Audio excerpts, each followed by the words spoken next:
soy Marisol y te doy la bienvenida a Raíz Nativa, este espacio creado para nativers, personas que como tú y yo buscamos vivir en armonía con la naturaleza, el bienestar y la sustentabilidad.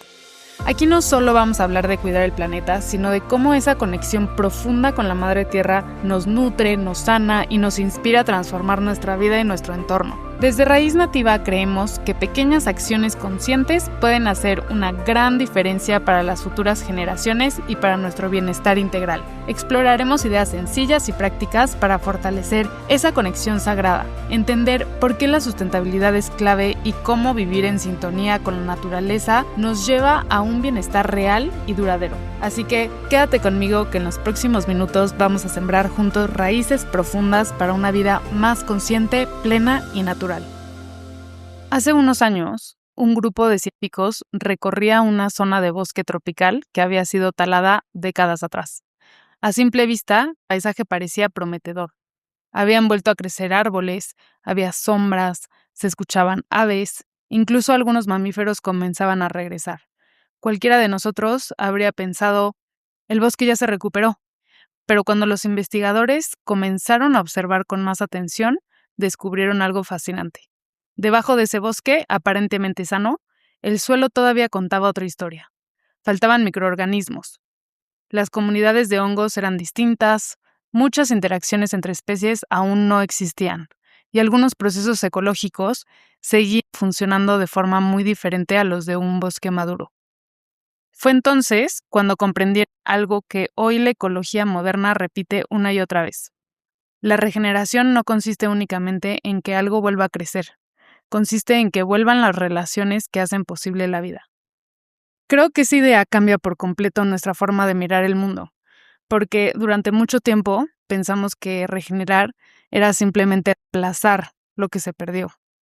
Por ejemplo, si un bosque desaparece, plantamos árboles. Si un río se contamina, limpiamos el agua.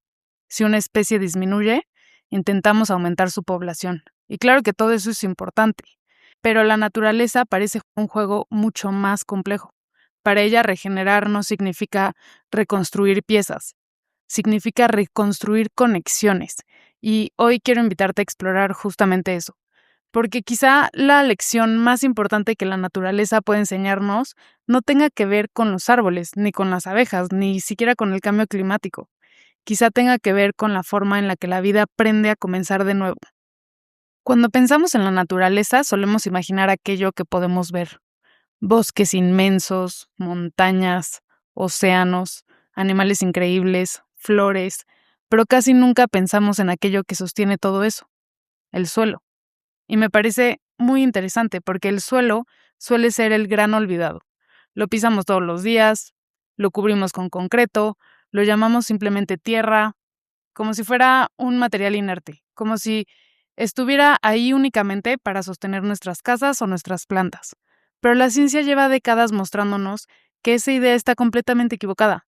El suelo está vivo y esa frase no es solamente una metáfora, es literalmente uno de los ecosistemas con mayor biodiversidad del planeta.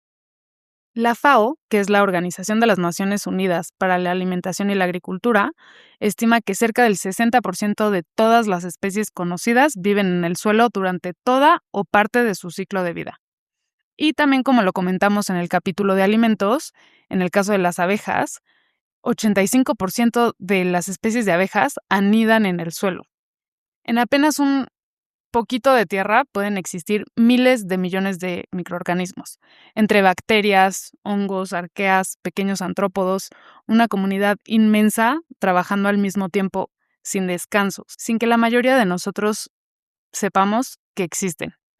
Y sin ellos, prácticamente toda la vida terrestre dejaría de funcionar. Lo fascinante de todo es que ninguno de estos organismos trabaja solo. Durante mucho tiempo interpretamos la evolución como una competencia permanente. Nos enseñaron frases como sobrevive el más fuerte. Y aunque la competencia existe, hoy sabemos que esa historia estaba incompleta, porque la naturaleza también prospera gracias a la cooperación. Las plantas producen azúcares mediante la fotosíntesis, por ejemplo. Después, entregan parte de estos azúcares a los hongos que viven asociados a sus raíces. Esos hongos exploran un volumen de suelo muchísimo mayor del que las raíces podrían alcanzar por sí solas. Y esto no es una ayuda desinteresada, es una alianza, una relación en la que ambas especies ganan. Se calcula que más del 80% de las plantas terrestres forman asociaciones micorrízicas, una de las simbiosis más antiguas de la historia evolutiva. Y quiero profundizar un poco más en esto porque es realmente impactante y parte de este podcast es entender la ciencia de una forma mucho más sencilla.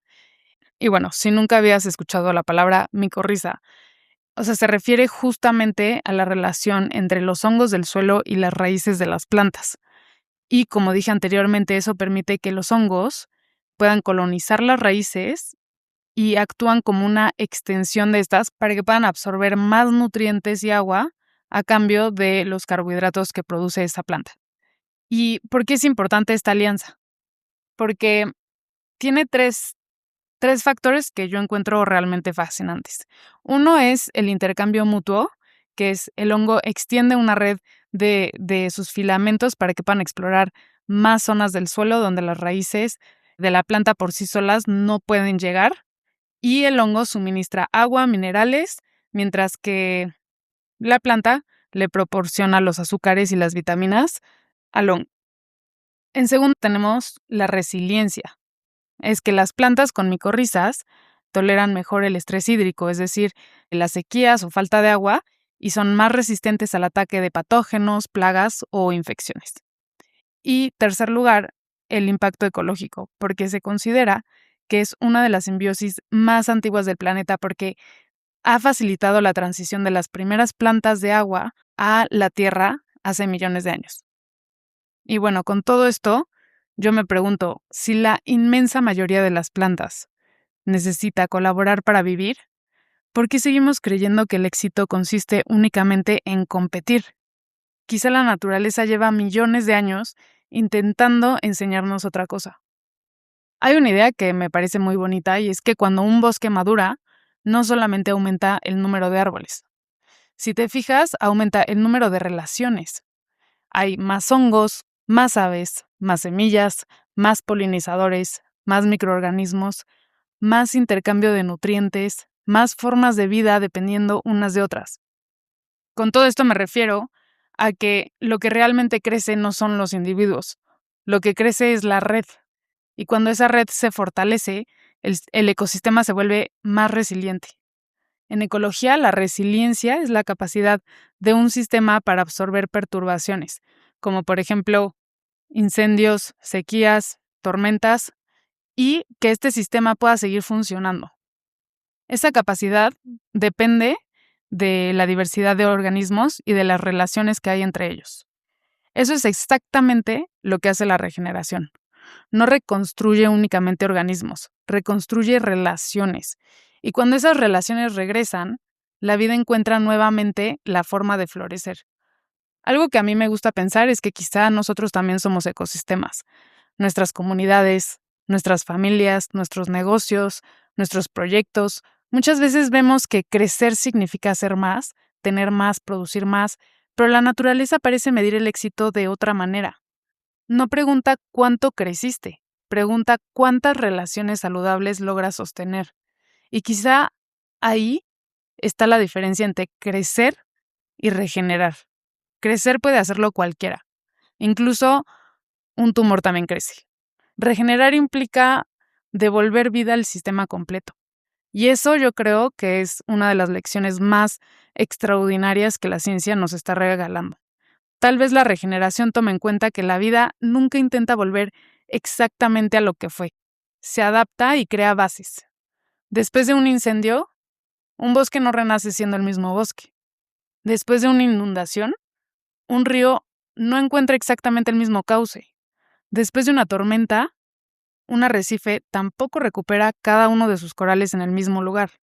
La naturaleza no vive aferrada al pasado, la naturaleza aprende, regenera creando nuevas posibilidades. Y creo que nosotros también podríamos aprender de eso, porque muchas veces pensamos que regenerar significa reparar lo que rompimos, pero quizás regenerar sea algo mucho más profundo y valiente.